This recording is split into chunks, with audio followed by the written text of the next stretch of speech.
2 rakaat fajar. Apa maksud 2 rakaat fajar? Yang kata Nabi, rakaatul fajri ahabbu ilayya minad dunya wa ma fiha. 2 rakaat subuh itu lebih utama daripada, atau lebih aku sukai daripada dunia dan seluruh isinya. Nah, hadis keutamaan qabliyah subuh cukup sebagai dalil yang menunjukkan keutamaan sholat apa? Sholat subuh. Cukup dengan itu saja. Wong qabliyahnya saja, sholat sunnahnya saja, dahsyatnya seperti itu.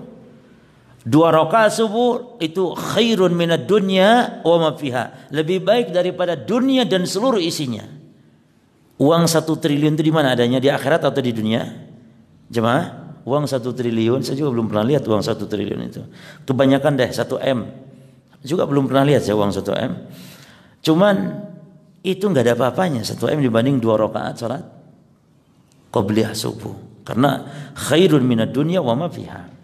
Taib. Nah, keutamaan salat qabliyah ini menunjukkan berarti keutamaan salat subuh, karena qabliyah subuh dengan salat subuh mana yang lebih afdal di sisi Allah, yang lebih besar pahalanya di sisi Allah?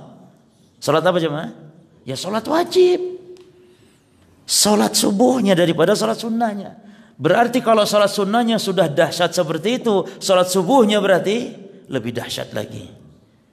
Lebih dahsyat lagi jemaah.